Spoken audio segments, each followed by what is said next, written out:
नमस्कार दोस्तों, आज मैं आपको धर्मराज जी की कहानी सुनाने जा रही हूँ। प्रेम से बोलिए धर्मराज जी की जय हो।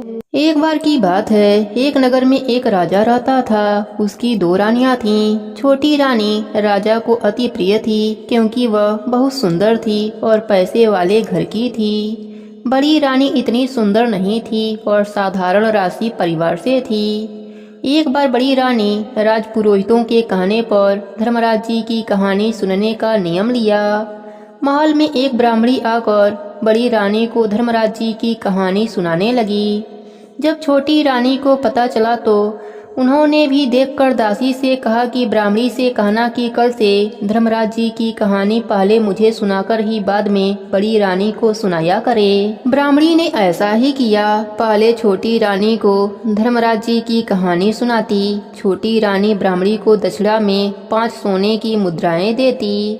ब्राह्मणी बहुत खुश होती। बड़ी रानी तो 1 मुट्ठी ज्वार और 1 मुट्ठी बाजरी दे देती थी। अब ब्राह्मणी दोनों रानियों में भेदभाव करने लगी। ब्राह्मणी छोटी रानी को बड़े ही धीरे धीरे और अच्छे से धर्मराज जी की पूरी कहानी सुनाती क्योंकि वह उसे 5 सोने की मुद्राएं देती थी, जबकि बड़ी रानी को जल्दी जल्दी और अधूरी कहानी सुनाकर चली जाती थी। एक दिन जब बड़ी रानी ने ब्राह्मणी से कहा कि हे देवी, आप आराम आराम से धर्मराज जी की कहानी सुनाया करो और पूरी सुनाओ। इस बात पर ब्राह्मणी बड़ी रानी पर क्रोधित होते हुए बोली कि मुझे घर पर बहुत काम होते हैं, आप मुझे दक्षिणा भी अच्छी नहीं देती हैं। और दूसरी तरफ छोटी रानी रोज कहानी सुनने के बाद 5 स्वर्ण मुद्राएं दक्षिणा में देती हैं। बड़ी रानी ने कहा, हे देवी, मैं आपको उद्यापन में अच्छी दक्षिणा दे दूंगी। दोनों रानियों ने साल भर में उद्यापन किया। छोटी रानी ने खूब धूमधाम से उद्यापन किया। बड़ी रानी 2 जोड़े ब्राह्मण और ब्राह्मणी को भोजन कराकर उद्यापन किया। उधर छोटी रानी ने ब्राह्मणी को दक्षिणा में बहुत सा धन दिया। ब्राह्मणी धन पाकर बहुत खुश हुई। ब्राह्मणी फिर बड़ी रानी के पास दक्षिणा मांगने गई। बड़ी रानी सोचने लगी कि मैं इसे दक्षिणा में क्या दूं। तभी उसे याद आया कि उनकी माँ ने उन्हें एक लाल रंग की सच्चे गोटे की जरी की साड़ी दहेज में दिया था। बड़ी रानी ने वह साड़ी ब्राह्मणी को दे दिया। ब्राह्मणी सच्चे गोटे की हीरे मोती की जड़ी की साड़ी पाकर बहुत खुश हुई। बड़ी रानी ने ब्राह्मणी से कहा कि यह साड़ी यहीं से बांधकर अपने घर जाओ। ब्राह्मणी ने साड़ी बांध ली और महल से जाने लगी तो छोटी रानी ने देखा। छोटी रानी ने दासी को भेजकर ब्राह्मणी को महल में बुलवाया और ब्राह्मणी से पूछा कि बड़ी रानी ने दक्षिणा में तुम्हें क्या दिया है। तो ब्राह्मणी ने कहा कि सच्चे गोटे की सच्चे हीरे मोती की जड़ी की साड़ी बड़ी रानी ने मुझे दक्षिणा में दिया है। छोटी रानी ब्राह्मणी से बोली कि अब तुम जाओ। यह सब देखकर छोटी रानी आग बबूला हो गई। वह भवन में जाकर बैठ गई। जब शाम को राजा महल में आए तो वह गुस्से का कारण पूछने लगे। उसने कहा कि बड़ी रानी ने ब्राह्मणी को धर्मराज जी के उद्यापन में एक कीमती साड़ी दे दिया है, मुझे वही साड़ी चाहिए।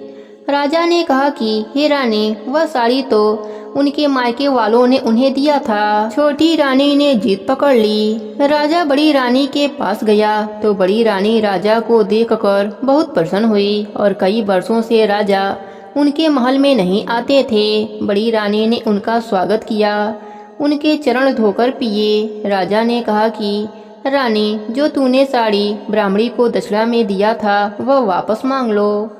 वह छोटी रानी को पसंद आ गई है, कल मैं वह लेने आऊंगा। यह कहकर वह चला गया। यह बात सुनते ही बड़ी रानी उदास हो गईं क्योंकि दान में दी हुई वस्तु का किस तरह से वापस लूं, यह बात सोचने लगी। वह धर्मराज जी का स्मरण करने लगी।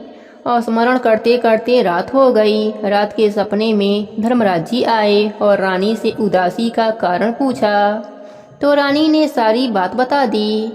धर्मराज जी ने कहा, पुत्री, तुम उदास मत हो। तुम्हारे तुलसी क्यारे में कई तरह की साड़ियाँ लटकी हुई सुबह मिलेंगी, तुम उनमें से एक साड़ी उन्हें दे देना।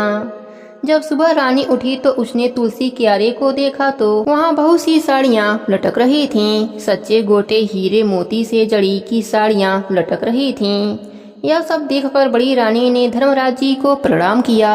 राजा व उनके मंत्री और छोटी रानी बड़ी रानी के महल में आए। आते ही बड़ी रानी से पूछा कि तुमने जो ब्राह्मणी को दक्षिणा में साड़ी दिया था वह मांग लिया।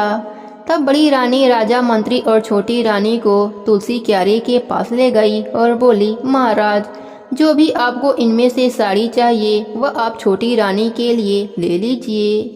राजा, रानी और मंत्री यह देखकर आश्चर्यचकित रह गए।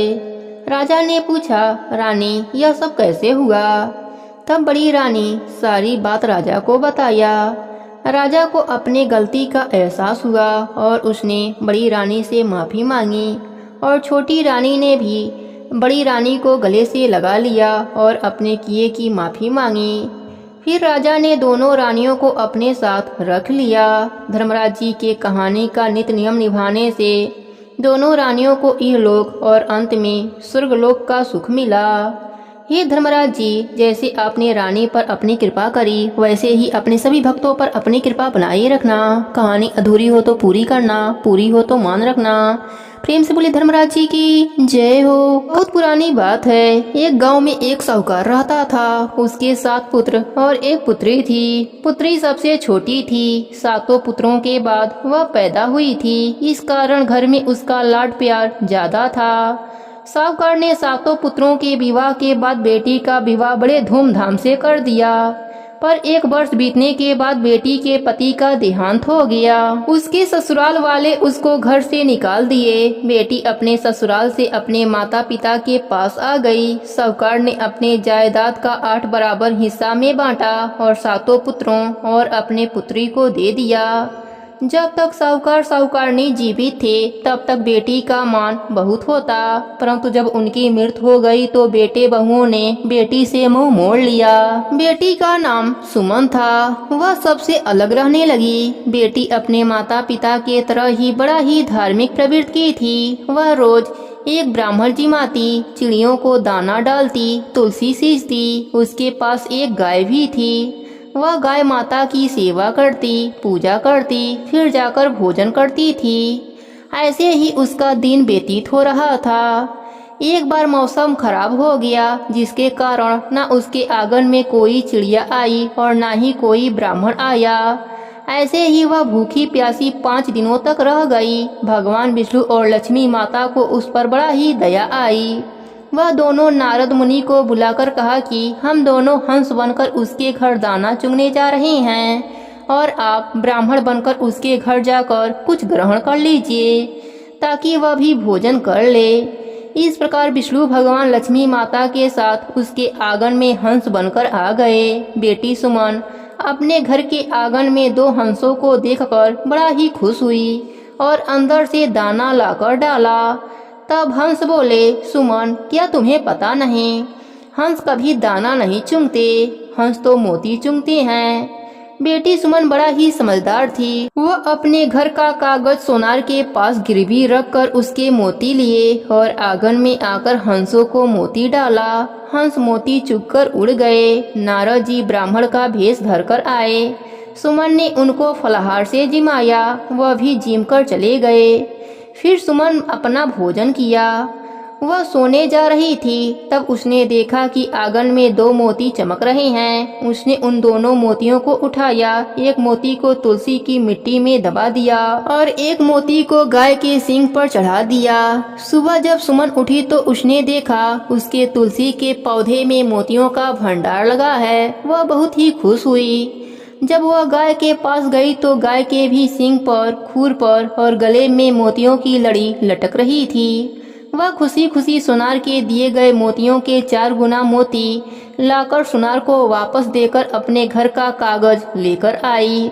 अब वह हर रोज खूब दान करती, ब्राह्मण जिमाती, भूखों को भोजन देती। यह बात उसके भाई भौजाई को पता चली तो वह सब लालच में आ गए। वह सब सुमन के घर आए। मोतियों से लदा तुलसी का पौधा देखा। उनके आश्चर्य का ठिकाना न रहा। वह मोती तोड़ने लगे, परंतु जब मोती टूटकर उनके हाथ में जाता तो वह बर्फ बन जाता। फिर पानी बनकर बह जाता। फिर वह सब पौधे को ही ले जाने की सोची, पर पौधा बहुत ही भारी हो गया, उनसे नहीं उठा। फिर वह सब गाय को ले जाने चाहिए, पर गाय के पास जाते तो गाय माता अपने सींग से उछालकर उन्हें दूर फेंक देती। इस प्रकार वह अपने घर खाली हाथ ही चले गए और अपने बहन से क्षमा भी मांगी। अब सुमन की तबीयत खराब रहने लगी। उसने गाय माता का दान किया। फिर उसके कुछ दिनों के बाद मृत्यु हो गई। यमलोक के रास्ते में सुमन को कोई भी तकलीफ नहीं हुआ।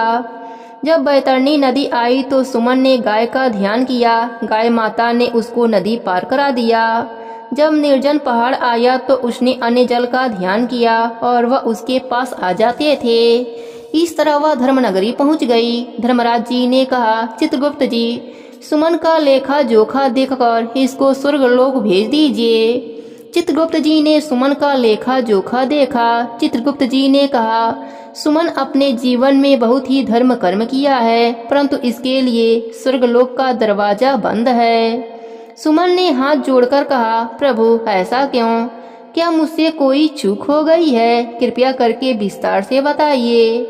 तब चित्रगुप्त जी ने कहा, सुमन, तुमने अपने जीवन में धर्म कर्म तो बहुत किया, परंतु धर्मराज जी का कुछ नहीं किया। इस कारण तुम्हारे लिए स्वर्गलोक का दरवाजा बंद है।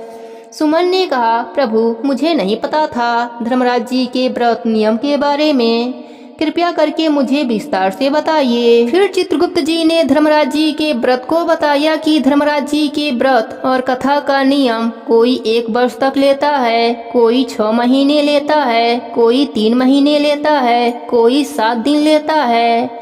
इस प्रकार धर्मराज जी का व्रत करता है, कथा कहानी सुनता है और उद्यापन करता है।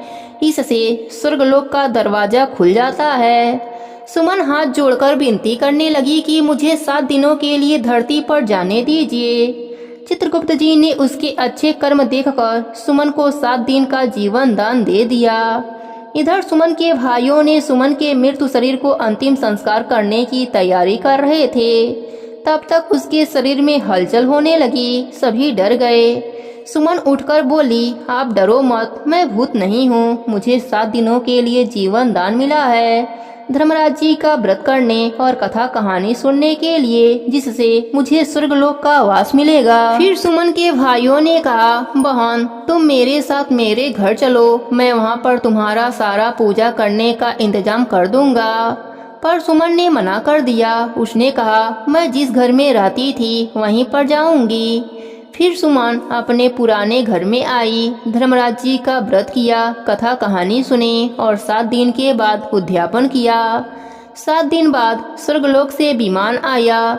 सुमन विमान में बैठकर स्वर्गलोक को चली गई। इधर सुमन के पुण्य प्रताप से उसका पुराना घर महल में बदल गया और महल के अंदर अन्य धन का भंडार भर गया।